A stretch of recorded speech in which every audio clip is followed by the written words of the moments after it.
Bonjour à tous, l'objectif aujourd'hui c'est de réaliser une maquette en 3 dimensions, donc une élévation du château du Plessis-Massé qu'on a visité ensemble. Pour ça on a besoin de deux choses, on a besoin du logiciel 3D Sweet Home que vous avez déjà utilisé, que vous connaissez déjà, et on a besoin du logiciel MyMaps de Google pour nous permettre de prendre les mesures du château. Donc la première chose qu'on va faire c'est qu'on va aller sur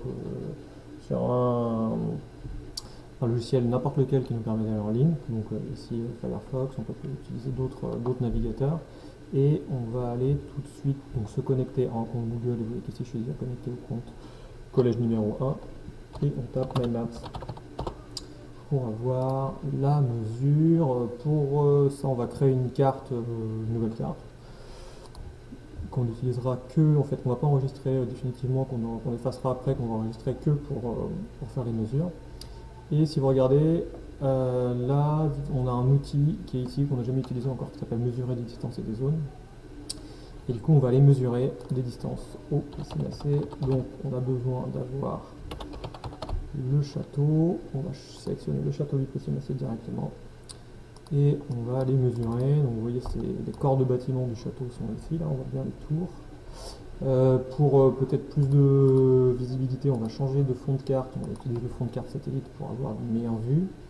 Et on va utiliser cet outil-là pour mesurer des distances et des zones. Alors c'est très simple, on clique dessus, on clique, on peut zoomer aussi si on veut pour être plus précis. Bon, enfin, là on va faire quand même un travail approximatif, donc je ne vais pas vous embêter sur les mesures précises, on n'est pas au mètre près, on fait à peu près 76 mètres pour ce mur-là.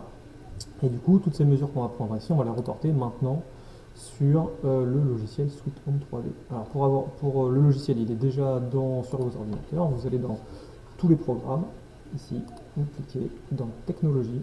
Et dans Technologie, vous avez Sweet Home 3D qui est là. Donc on lance le logiciel Sweet Home 3D. Donc on va passer souvent, vous allez passer pendant cette séance du temps sur les deux logiciels en basculant souvent de l'un vers l'autre. Une fois que Sweet Home 3D est activé, la première chose qu'on va dire, c'est qu'on va faire une élévation du château, donc le plan du château, la maquette du château, à une échelle de 1 dixième. Hein. C'est-à-dire qu'on va prendre 76 mètres, on va faire 7,6 mètres sur Sweet Home 3D. Donc là, pour notre mur de 76 mètres, on va faire créer un mur. Et ce mur, on va le créer donc du point 0 jusqu'au point 76. Voilà, exactement, il est là. Donc on a notre premier mur ici. J'arrête. Voilà, le premier mur est là. On a un deuxième mur, par exemple, qui est du coup la profondeur de ce mur-là, puisqu'on a le logis du seigneur. Donc le logis du seigneur, il va faire 15 mètres dans ce sens-là, sur 53 mètres dans ce sens-là. Donc on va faire un trait de 15 mètres ici, à peu près. Sur Sweet Home, pareil, un deuxième mur. Je le prends ici. 1,5, ça va là. Voilà, j'essaie de faire la mesure la plus précise possible. Si j'y arrive pas, c'est pas très grave. Voilà, donc là on a le début de logis du seigneur. Sur 53 mètres, on a donc 76 moins 53, ça fait 23. Donc au bout de 23, on va créer le deuxième mur qui délimite le logis du seigneur, qui va être de la même longueur, c'est-à-dire 1,5, donc 150 cm. Voilà, il est aligné sur l'autre. Donc là j'ai le logis du seigneur ici et voilà, et celui-là, je vais l'enlever. Donc voilà, on a la maquette tout de suite qui est là, ici, hein, qui est en temps réel. Voilà, je vous montre juste pour les tours. Donc pour les tours, la tour qui est ici, du coup, on a une tour dans cet endroit-là, on va aller la regarder. On peut zoomer pour essayer d'avoir une mesure un peu plus précise de la tour. Ce qu'on va faire, c'est qu'on va juste mesurer la circonférence. Donc déjà, on voit que cette tour, elle est principalement dans l'angle et qu'elle prend en partie à l'intérieur, enfin au niveau du logis du seigneur. On va calculer grossièrement sa circonférence. On va dire qu'elle va faire à peu près voilà, 38 mètres. Okay. Et du coup, on va créer une mini-courbe à cet endroit-là. Donc pareil, toujours un mur.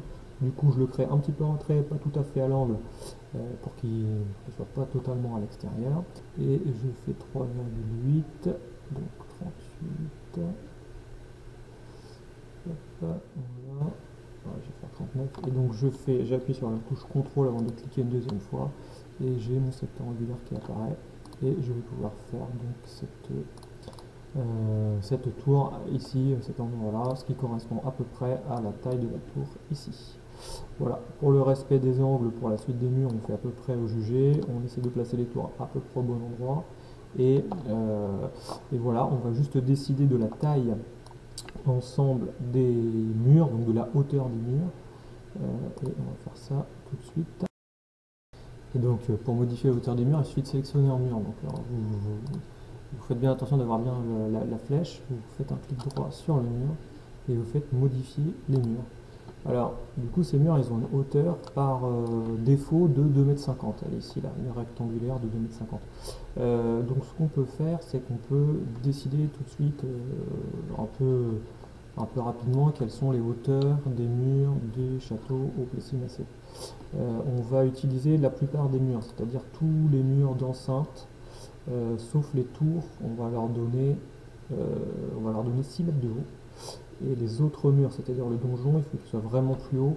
Donc le donjon, on va lui donner 12 mètres de haut à peu près. On va essayer de voir ce que ça donne avec ça. Donc là, au lieu de 250, je mets au 2,50 m, je mets 6 mètres. Et je vais regarder, évidemment, ce mur-là va paraître beaucoup plus grand en 3D que les autres, mais il faut que je sélectionne les autres et que je fasse aussi la modification de la hauteur du mur, pour avoir des murs qui viennent à la même hauteur, et c'est ça qui m'intéresse ici, on va faire ça pour tous les murs. Voilà, vous avez à peu près tous les outils en main, je vous laisse commencer à travailler, et on se revoit tout de suite, puisque je viens vous aider. Si vous avez moins de problèmes, n'hésitez pas à lever la main. Merci de votre attention, à bientôt.